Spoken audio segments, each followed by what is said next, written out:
Hello, everyone.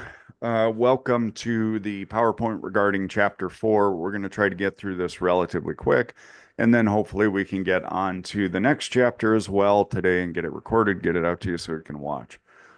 Just for my notes, it is June 16th, 2025 when this video is being recorded. All right, so let's go ahead and do our share.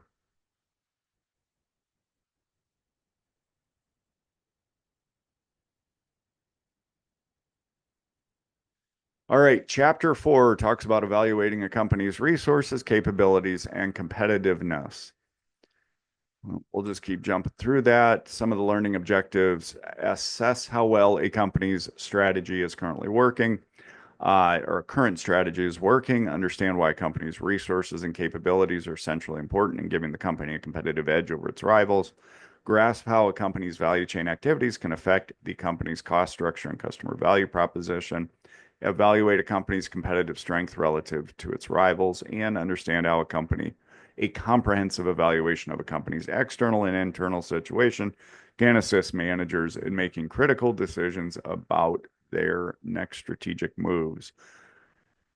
I too sometimes struggle with these learning objectives and trying to understand exactly what do they are they trying to get to and what do they mean, which brings up an issue. One of the things I want you to note is when we look at a textbook like ours, and I don't know that I'm sure many of you don't have it, but that's our textbook. It by the time we get to what the textbook is talking about, it's the ideas and the theories in it have been adapted like 5 to 10 times over again. And sometimes it gets to a point where it's very tough to understand the original author or their idea. That's why in academia we very often talk about trying to get to the original source material. And I've been shocked in my academic career as an instructor that the number of times I go back to the root source information, I read it and I'm like, this makes perfect sense. But by the time you get it in a textbook or through 5 different textbooks and however many editions, it does get to you get to a position of trying to understand what are they trying to get to here. So, um, a lot of what you see here is kind of a result of that. So, some of the questions that we want to answer when evaluating a firm's internal situation is how well is the firm's strategy working? What are the company's competitively important resources and capabilities? Are the company's cost structure and customer value proposition competitive? Is the company competitively stronger or weaker than key rivals? That gets to KPIs, key performance indicators, show evidence of that or what evidence gets monitored. What strategic issues and problems merit front burner managerial attention? Um, Two of the best indicators of a firm's if a firm's strategy is working aren't revolutionary. One uh, is there a gain in financial strength and profitability? Now that's where you can get off into a little bit of a tangent. That's what we've done when I went through that master strategy and tools with you, is to understand it's not just profitability. Okay. Um, there's some fundamental ideas with Keynesian economics and other theories that exist that talk about the short run and the long run.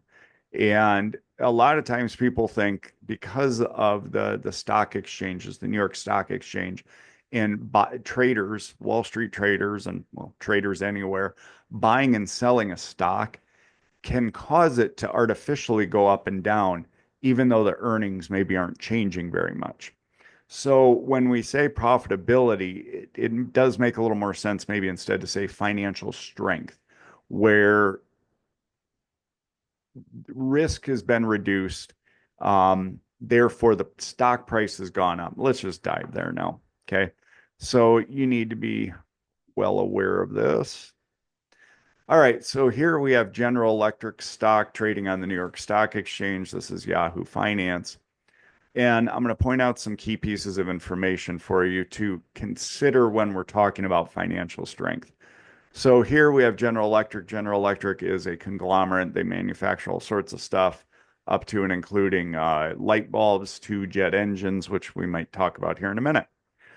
Now, when we look at this, if you were to buy all of General Electric today, it would cost you this $252.98 billion dollars. Okay, 252 billion or almost 253 billion dollars if you wanted to buy General Electric today. So all of the outstanding shares of stock of the company, if you add it up uh, and divide this amount by divided by $236, you would get the no, what is it? The shares outstanding. You don't need to know that. That's irrelevant to this. Okay, what we do look at though when we talk about financial strength is there's two metrics in investing. You have the price of that share of stock, and the investor is buying that share with the intent to get earnings off of it. Now, one way we've understood earnings is kind of like profit margin split out by share of stock, however you want to think of it.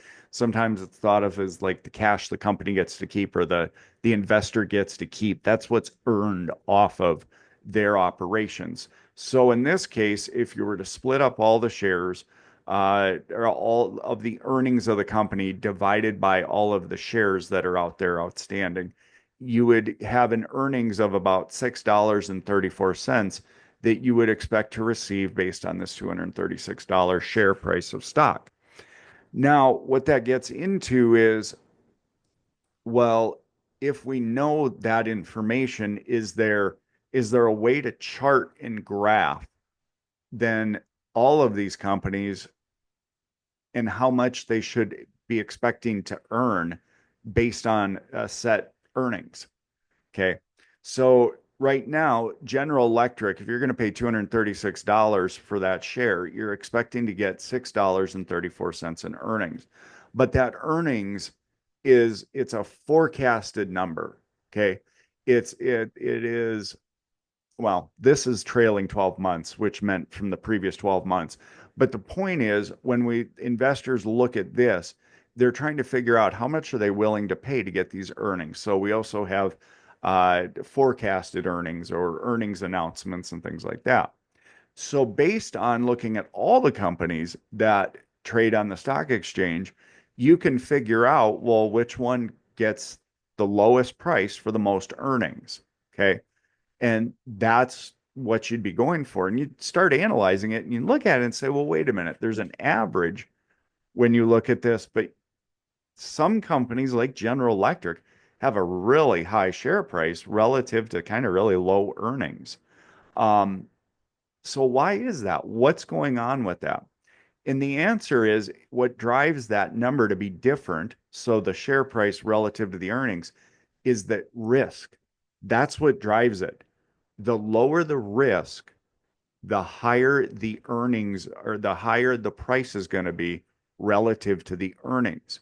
So the executives of General Electric are trying to get that share price as high as humanly possible, even though they forecasted their earnings and they forecasted it for next month and next year. They can get within range of an estimate of what that's expected to be based on all their current operations. So the question is, well, why would it go up? And it would go up because they have used so many tools to remove the risk so they can predict everything that makes it way more valuable. It makes it like way more like you would want that for even a lower amount of earnings. So that's internally the company when they're trying to increase their financial strength. Another way to say it is they're trying to manage the risk and they're trying to get their predictability up a lot higher than it had been. So right now, just as a side note to that, in June, I want to say 13th, somewhere June 10th, 2025, somewhere in that time frame. Recently, there was an Air India crash. Um, Let me stop here for a second. Okay, there has been an Air India crash. We'll just go to a screenshot here of all this.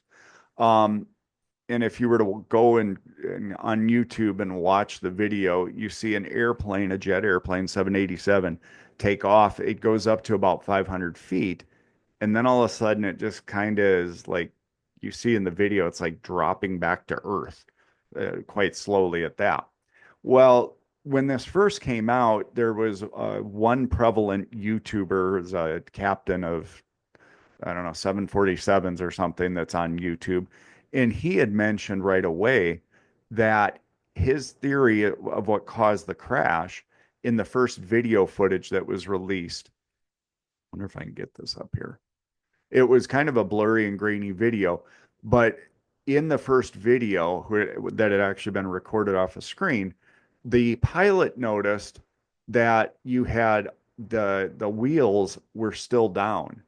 And what he thought may have happened was the co-pilot, when they take off, after getting about 100 feet off the ground, the co-pilot will pull up the wheels or whatever into the airplane. And what this pilot said he was afraid that happened was instead of pulling the wheels up into the belly of the airplane to create more aerodynamic efficiency, the YouTuber thought possibly the co-pilot grabbed the wrong lever, which would have been the flaps. And if he had grabbed the wrong lever to get to the flaps are extensions of the wing. So an airplane, if it doesn't have those extensions when taking off, has to go much faster than it is going in this case. So the idea was that didn't get done, and that's why he said that, because the wheels at that level should not be out because it causes aerodynamic drag. So that was his theory. Okay. A couple days later, another video, the same video came out, but it was the original source video. And as soon as you watch the video, you probably see a diagram down here. Let me go back a page. There we go. When you watch the source video, you can't hear the two engines, and all you can hear is what's called a RAT, which is a ram air turbine.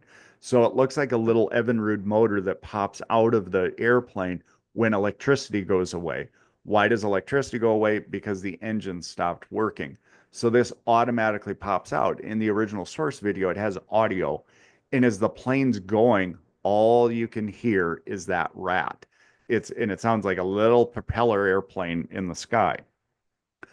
Once you hear that, then all of uh, the YouTubers, the pilots, the guys that have 40, 30 years of experience flying jet airplanes, all come in and say immediately then they all knew what happened. The two engines died.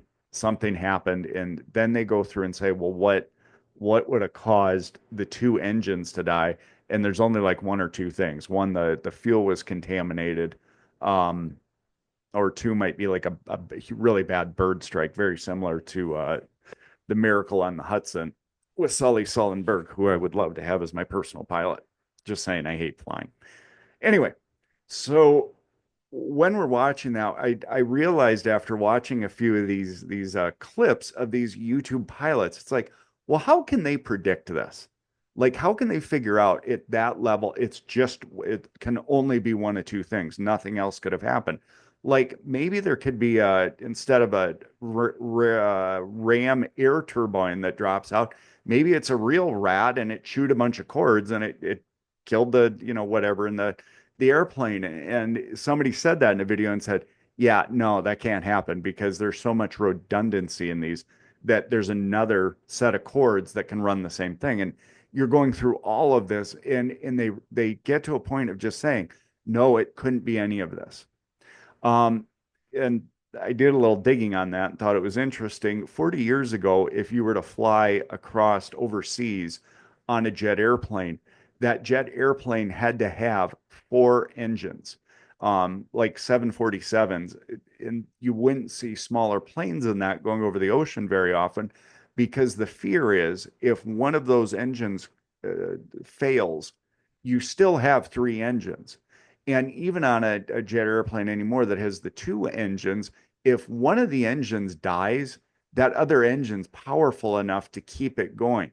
And it's gotten to a point where these engines are so predictable and so little can happen, or the odds of if one engine goes out, the other engine going out is like it's like 20 million to one. I mean, it just doesn't happen. And it's gotten so tight now where airplanes that are going across the ocean only have to have two engines now because the engines have been so had a spotless record. They haven't, it's been catastrophic engine or something catastrophic like a bird strike, which is very scary how actually often that does happen. But even with all the bird strikes, it usually almost always affects one engine. It's very rare for it to hit two engines. So anyway, so in this accident, people are so confident in predicting here's what happened. Both engines died, and that's what caused it to go down. Um, and they're just, and it's every one of these pilots that's talking about it. It's the same exact thing. It's well, both engines failed. Uh, what caused it? Either fuel or an airstrike. Something had to hit both engines simultaneously as it was going up. Uh, so when we're looking at that, the more safe and secure flying is, the more predictable everything gets, makes it easier to forecast what those earnings are going to be. When you're able to forecast what these are going to be and the things that can happen that cause delays, et cetera, and you use the statistics and law of average and things like Six Sigma, then you're reducing the risk or you're improving the predictability, which is the same thing as decreasing the risk. Therefore, your stock price goes higher. Okay. So when we're talking about that, I think young people way too often in business think it's all about, well, we got to increase our profits. We got to increase our profits. And when you go into the work world, you realize, wait a minute, this isn't about necessarily increasing our profits. It seems to be all about this Six Sigma and predictability thing. Why is that? Because of this relationship between the earnings and the price and the earnings. Okay. They're trying to get that more stable because it's very much like if you have a real estate agent in Los Angeles flipping homes and they've done it for 20 years. Okay. After 20 years of doing it, they can kind of figure out if they buy this certain house on this certain address for X amount, they go in and do the renovations. They know the renovations is going to cost, let's say they buy it for $200,000, they put $50,000 in renovations, then they will go flip it and sell it again, knowing that they can probably get $350,000 for it, and they can pocket that $100,000 profit. It had nothing to do with cutting costs of it doing the renovations.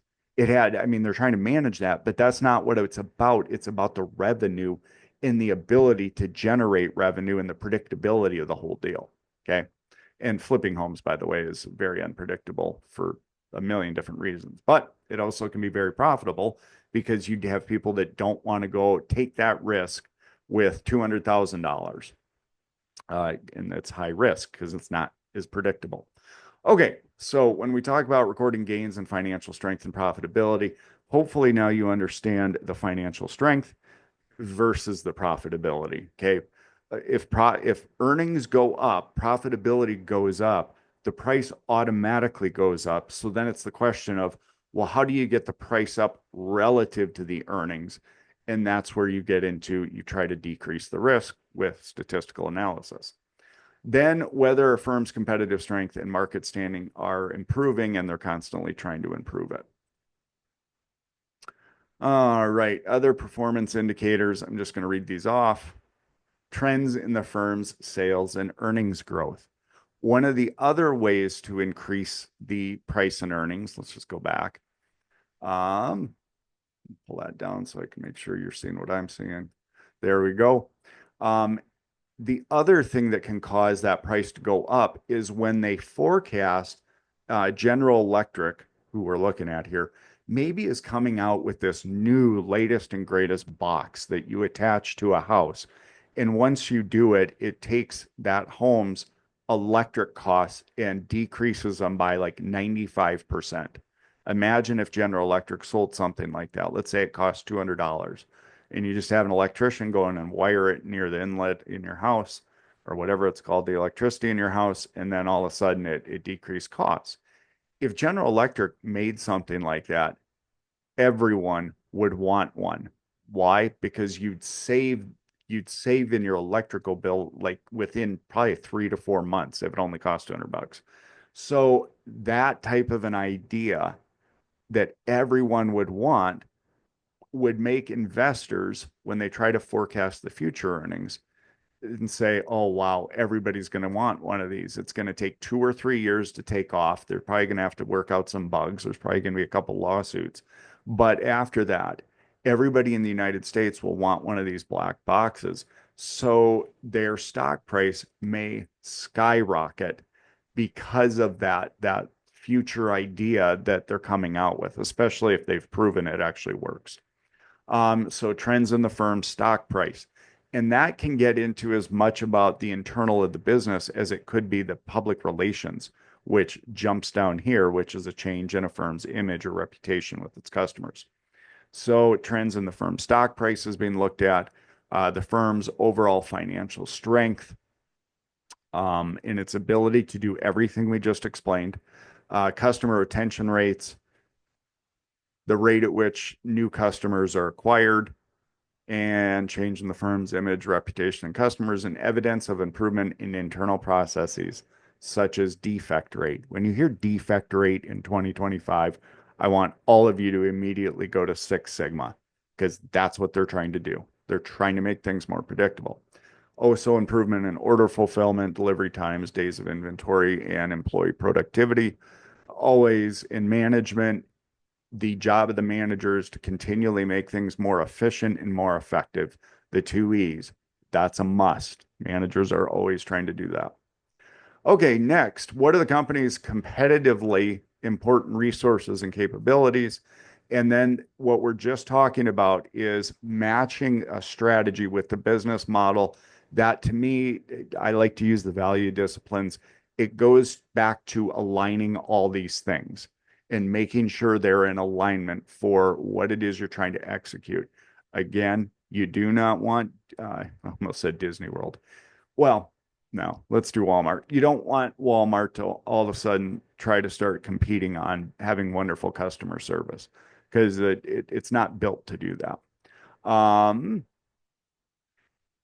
Those capabilities requires a tight fit within the company's internal situation. It's strengthened when exploiting resources that are competitively valuable, rare, hard to copy, not easily trumped to rivals, equivalent, substitute resources. So that's kind of the combination of the sustainable competitive advantage, which is the SCA, and that gets into understanding of real analysis, which is helping to align that competitive advantage.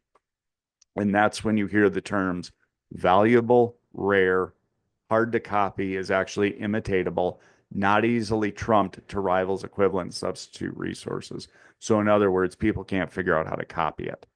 So, this entire chapter actually is boiled down to just a few tools. And that's why in chapter one, we talked about those tools so uniformly. Resources and capability. A resource is a competitive asset that's owned or controlled by the firm. A capability is the capacity of a firm to competently perform some internal activity. So the resource is the raw material that's needed to do this. The capability is the employee managerial brilliance and power to create something more than might otherwise be done. And that gets us into a couple of different things. Analyzing resources and capabilities of the firm is a two-step process. First, we identify the company's most competitively important resource and capability. Yep, we're going to go back to our master strategies and tools. We're going to go way down.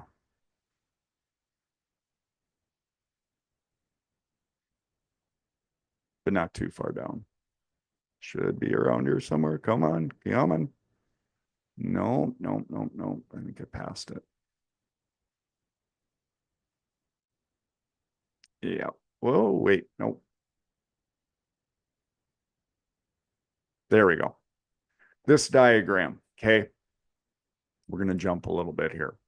So we're trying to figure out what is the company's most competitively important resource or capability.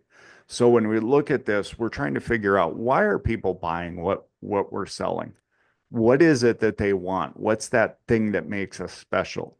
And then you ask, well, what is it that we're doing makes us able to do that? What's the value discipline? Are they buying it because it's the cheapest item? Are they buying it because it's the best product? Are they buying it because we have the best customer service or best overall solution of the two? Or because it's quick and easy. And I'm starting to believe that locational excellence is making more and more of an impact. So the question is, well, the value discipline, how do we make that happen? That's the core competency. And then these all feed into each other. Then what's the sustainable competitive advantage? What is that thing that if we were to take that away, then people would stop buying this product? Or we'd have to go after a completely new uh, group of people and it would probably kill the company. Okay, so then your book talks about the four tests of competitive power to ascertain the resources and capabilities that can support the SCA and that the firm possesses over those other firms. So they talk about intangible, intangible resources. Okay. Here, the tangible resources can be physical resources, they might be financial resources, they might be technological assets or organizational resources. These are tangible things that management can work to control in order to help feed that sustainable competitive advantage. Okay. So it's something in here. Those are the tangible assets. And I really do like how they enter in here. Well, let's leave it at that. Then you get into intangible resources, and this becomes very important as we get further into the chapter. Okay. The intangible ones are human assets and intellectual capability. If you took Management 360 with me, there's a section in the book that talks about a key person. When I went to school, they call it key man or key man insurance sometimes. And key man insurance is insurance a company can buy. So if you think about a small manufacturing facility that has figured out how to do something with its resources that nobody else can figure out how to do. Okay. And as you dive into that, you realize it's because maybe you have a couple, one or two brains behind the operation that have figured out how to do something that no one else, no other engineer can figure out how to do or do it as well. The question is, if that person were to get hit by a bus, what would happen to the company?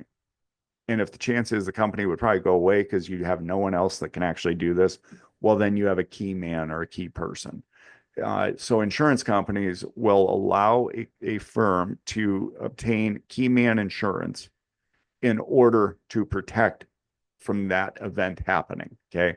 That's a human asset, it's intellectual capital, and it's very common anymore. I just saw a headline here in the Wall Street Journal the other day talking about, I think it was either Google or Meta paying a 25-year-old computer scientist, it was like $14 billion, some insane amount of money. And it's because this person has an intellectual capability that others don't have, or they have an idea, or they have something that is of so much value that Meta or Google would be willing to fork out $14 billion, which is a lot of money. I mean, especially if you think about like a professional athlete if a ball company, not ball company, if I, you know, I don't follow sports to save my life, but let's say you have a star basketball player, LeBron James or something, and I don't know how much he gets paid, but it's probably in a 5-year contract, maybe close to $1 billion.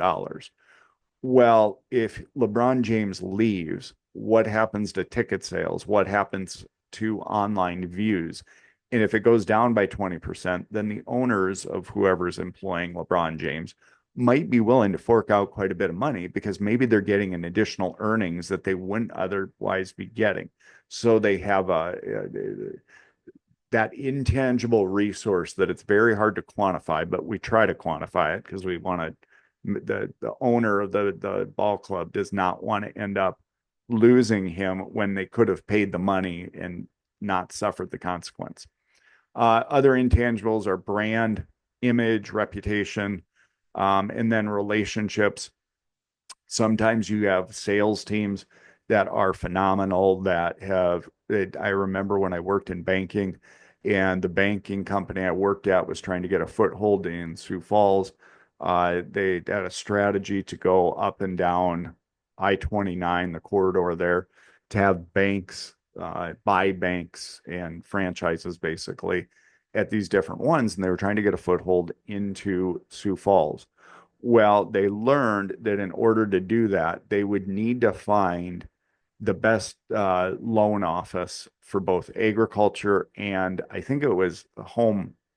Uh, yeah, it was the best real estate people, and I think it was actually not a bank that held these people, but it was a mortgage brokerage company that did like 50% of the business in Sioux Falls, which is mind blowing. That's a lot of business.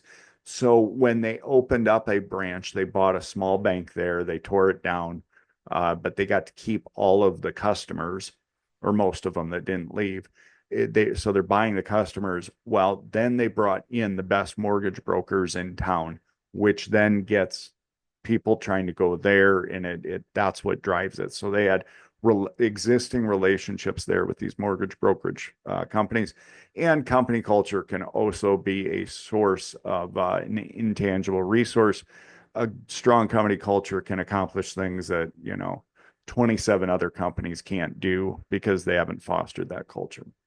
Okay, so when we get into competition in that sustainable competitive advantage, your book actually uses what's called a VRIN analysis.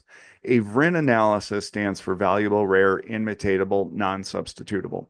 So when we go back to our master strategy and tools and we jump back up almost to the top here, when we're trying to establish that sustainable competitive advantage, we talked about a Vario analysis where if you answer yes to all of these, then you in fact have a sustainable competitive advantage.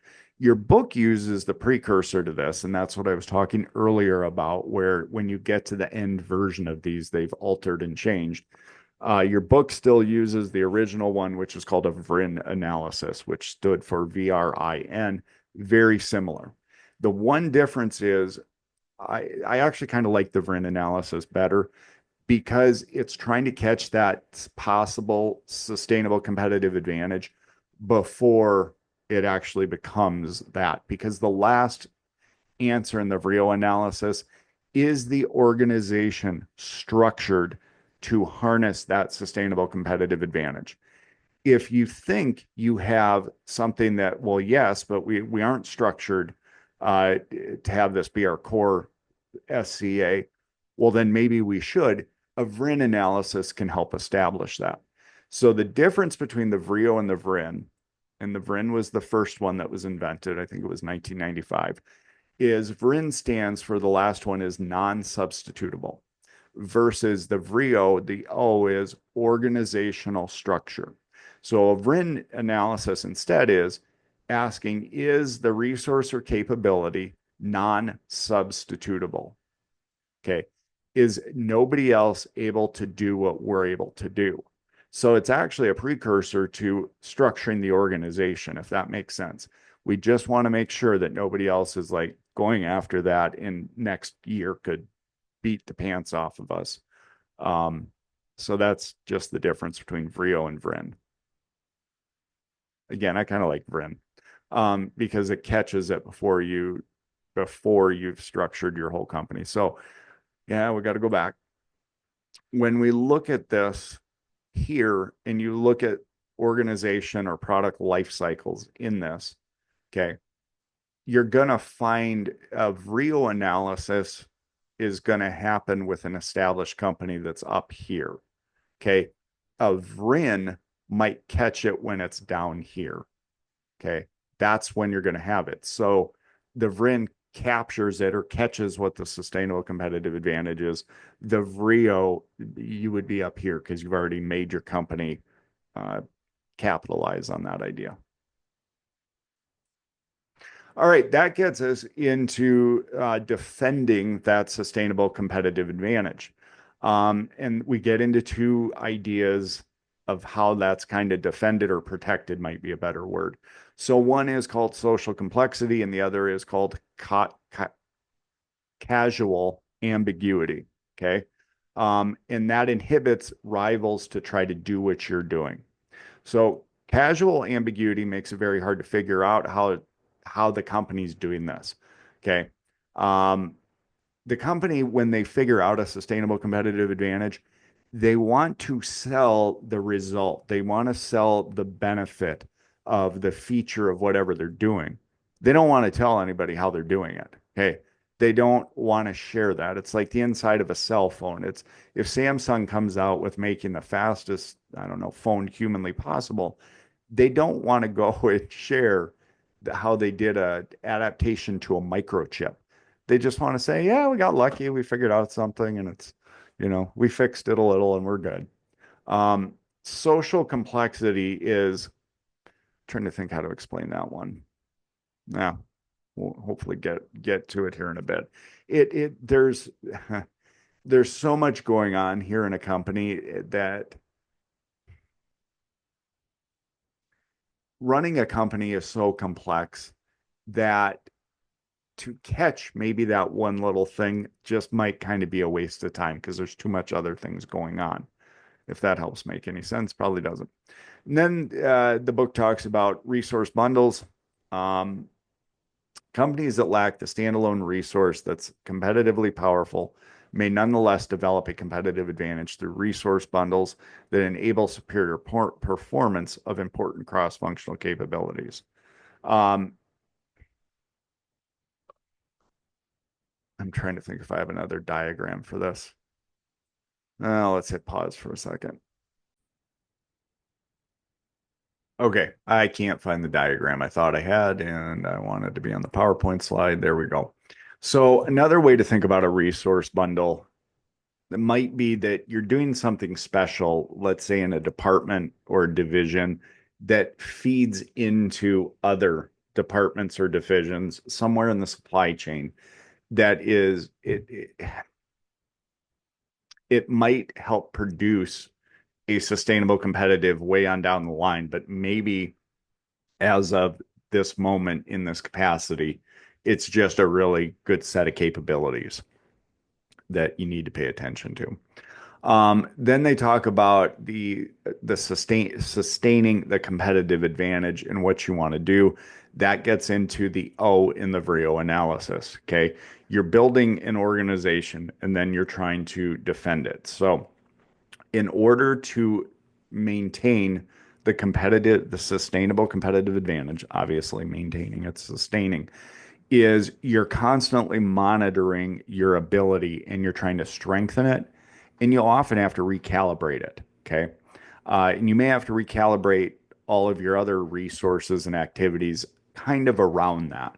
Now, obviously within reason, and you also want to watch out for opportunities to develop with totally new capabilities that can enhance either that same sustainable competitive advantage, or maybe it's going to feed into a totally new one that you didn't expect. In management, we don't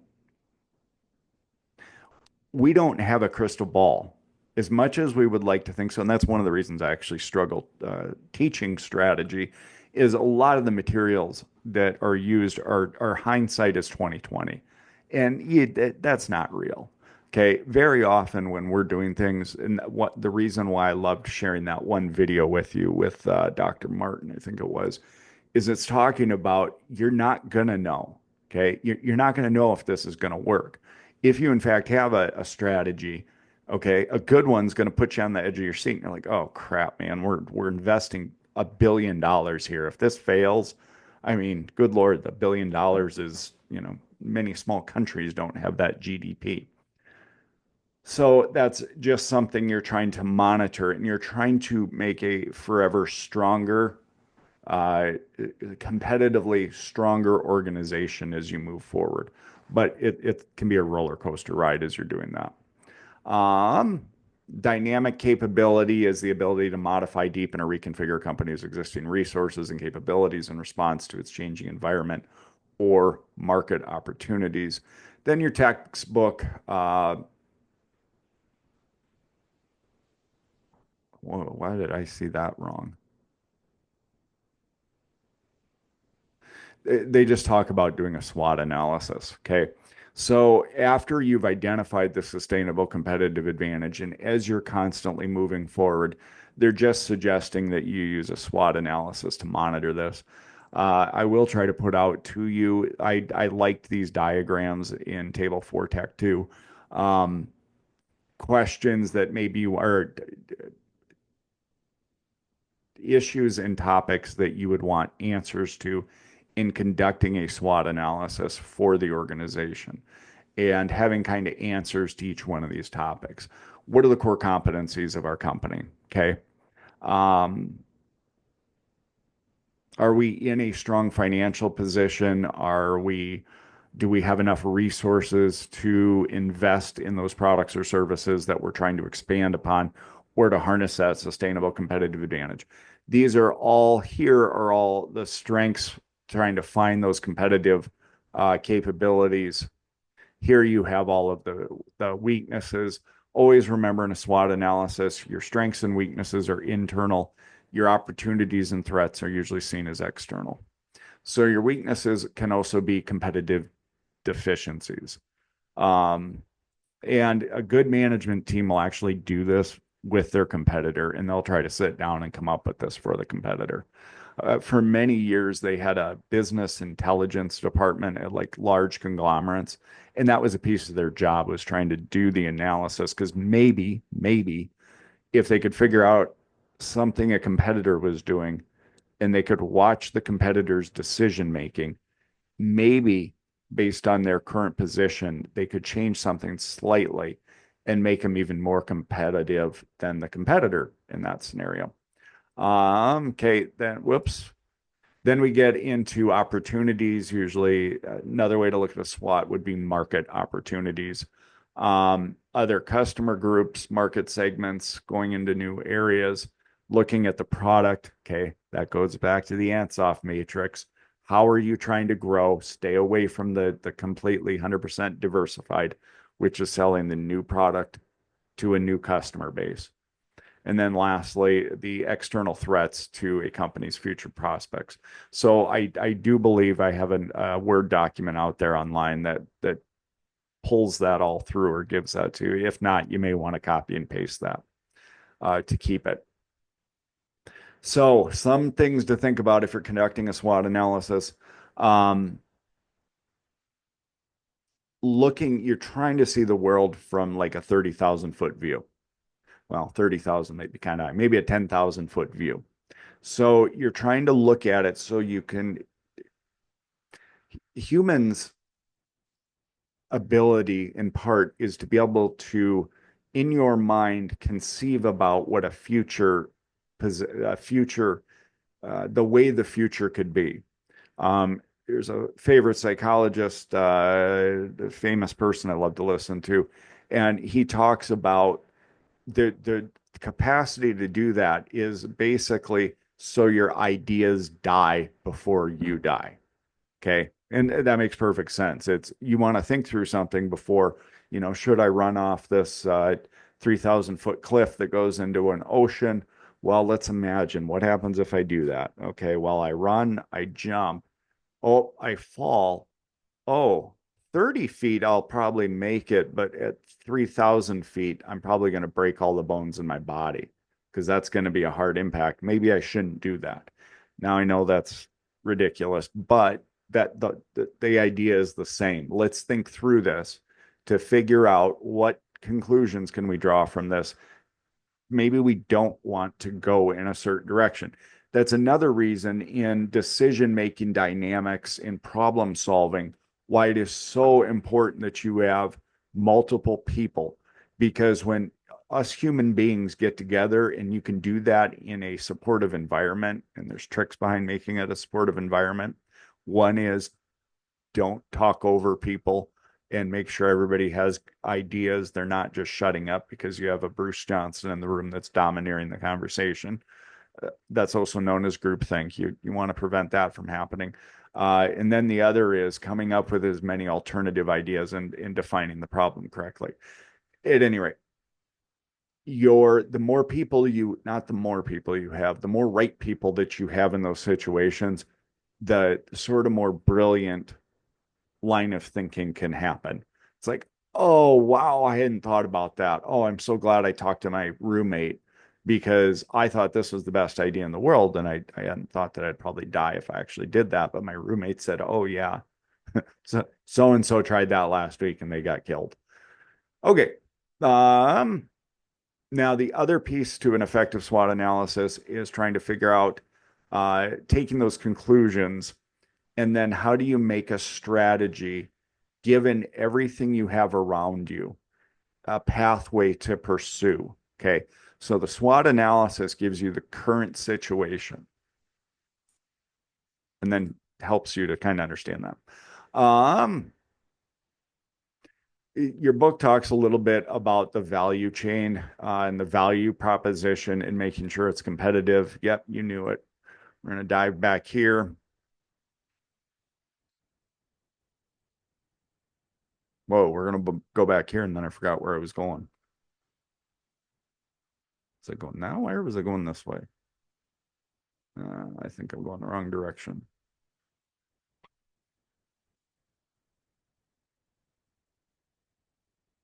Now let's just stay here. So the value chain identifies the primary activities that create the customer value and uh, rel related support activities. Now I know where I was going. My apologies. Nope, there it is. I should just have a copy of this in the background. So when you think about the value disciplines and the core competencies and the sustainable competitive advantage and the relationship in these, it, when you talk about the customer value proposition, somewhere in there, the core of that is going to be based on this, or it's very likely going to be based on this. It's going to have something to do with the value discipline. Okay. I just about guarantee it. I've yet to see when you dive in deep to a company's value proposition, it not be related to one of these things. The customer is wanting the best product. They're wanting good customer service because maybe this thing breaks a lot. Or you could spend $10,000 for this new piece of equipment that you need it to make. Well, let me use an example. I saw a company one time that went out and leased a $50,000 Xerox copy machine. Their whole intent was to print off, I think I figured out it was like 5,000 copies a month. The and it wasn't copies, it was prints. Like a printer could do that. And spent $50,000 to lease this thing. And the problem is nobody stopped to ask, well, wait a minute, what's the capacity of this $50,000 unit? It was like 1.2 million copies a month is what it could sustain. And they only needed 5,000 copies. Okay. So nobody stopped and thought for a second and said, well, what do we really value here? What do we really want in the sales? The company that sold them that copy machine also screwed up because they oversold them because again nobody was thinking this through. So the value proposition in that regard was not they did want a good product, they didn't want it to break down, but they're not a print shop. They don't need to print off, a million copies a month, only 5,000, and they don't need copies. What they need is a printer that they could have bought for probably $3,000 versus $50,000 and it would have done everything they needed it to do. Well, yes, they wanted a good product. They didn't need the best product. Well, that could fall under customer intimacy. Is you're trying to find exactly what you want for the right price. And maybe that's not going and buying the best product on there. But for many customers, they don't know that or they're not thinking about that. So the job of a sales department is to help figure that out. That looks a lot like customer service or customer intimacy, trying to understand the problem better so they can help you make a decision. All right. So then your book talks about the value chain. I would get a print screen of this one if you want to take it now, or if it's chapter 4, slide 26, I believe. And it just talks about the company's primary activities, the costs associated with it in their value chain, and then all of the support activities. I'm not real keen on this one. I agree with it, but you're putting too many terms of things, and I don't know. To me, you need to expand this by about 10,000 because you can't shrink it to this level and have it make any sense. But you have the main activities or primary activities and then the support activities that feed into that. In some way, you create a value chain, which is that which serves the customer, or that's why the customer is buying this. So the question is, where in each one of these are you is your sustainable competitive advantage or your core competency making that sustainable competitive advantage? And then your textbook just goes through this, gives you a little more of a definition of each one of these. Again, this would be a good one if you're trying to explore a company's value chain. What is it exactly? I would argue quite hard, though, that ChatGPT can probably do that for you a lot quicker and you don't have to memorize all this. Although, who knows on a test? Um, your book just talks about an example of the value chain for a company. Um, Talking a little bit how you benchmark those activities that feed into it, which gets us to this one, benchmarking. Uh, you're trying to figure out, well, what is it that is important here? There was a book written many years ago called Financial Intelligence, and the authors talked about in almost any and every company, it almost doesn't matter if it's General Electric. General Electric has 6 or 8 financial metrics that they monitor almost on a daily basis in order to guide their decision making. So they benchmark. One of their benchmarks indicators is their cost of goods sold. So for the entire company, in the morning when the employee turns on their computer to fire things up, they have an intranet. So they have a company web page that pops up, and in this book, it talks about having those 6 or 8 key performance indicators, and all employees can understand or need to understand what is their work doing that feeds into that. Okay. So that's the idea of benchmarking. Sometimes they call it best practices, or the group of best practice, and a best practice, a method of performing an activity that consistently delivers superior results compared to other approaches.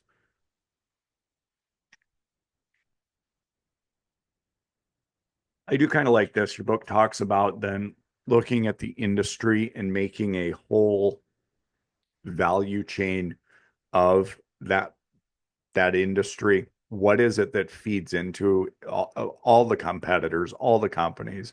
What is the value chain? So if you look at the airline industry, okay, holy buckets, do you have a lot of moving parts to get Bruce Johnson from Sioux Falls, South Dakota down to Las Vegas, Nevada? I believe in a most jumbo jets, there's like, or even regular jet airplanes, there's like 2 million different components that are built or put into that system. So think about all the people that had to manufacture each component in there. Then think about all the people that had to put all this together and use Six Sigma to do it. So they made sure that none of all of this worked right in order to just get Bruce from Sioux Falls to Las Vegas. Okay. So if you were to do that, you could look at the entire industry. You didn't just have to look at Allegiant. Um, and then this is just a diagram of how you could analyze that. I don't want to stay there too long. Um, Here they're just talking about how would you fix a disadvantage.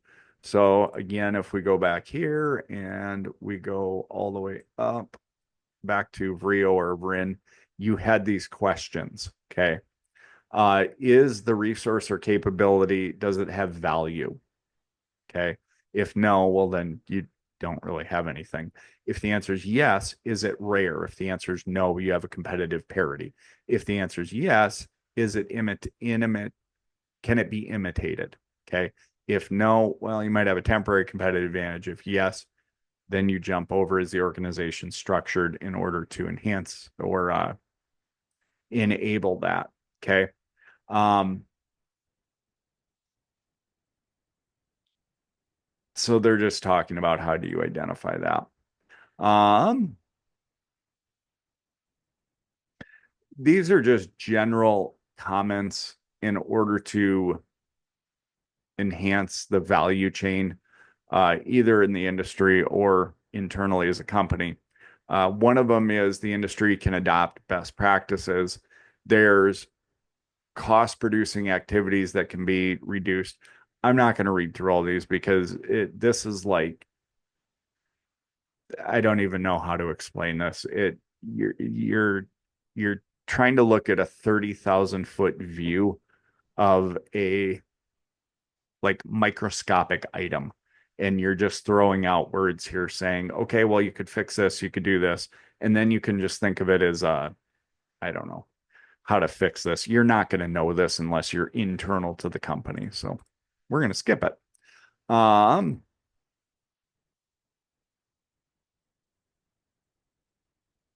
Here they're talking about the full value chain of both suppliers, buyers. Um, when we think about Porter's Five Forces, you have all these other sort of stakeholder players that are in this. And here are ways to improve just supplier activities in order to better increase your piece of the value chain. Um, Again, that's a little bit, not quite, but a little bit like the 30,000 view of the market or the microscopic item. Um, So in those value chain activities, those are things to examine for a sustainable competitive advantage. Where in each of those parts might something exist? Now, I'll be real forthright with you. There's a lot of companies out there that don't know if they don't understand a sustainable competitive advantage. This is where you hire a business graduate. Well, I shouldn't say a business graduate. This is why you hire somebody with an MBA, usually because they hopefully will have experience in this and they will know the importance of the core competency and how the company is reliant on this to get people to buy said product. Okay. Um, let's just leave that there.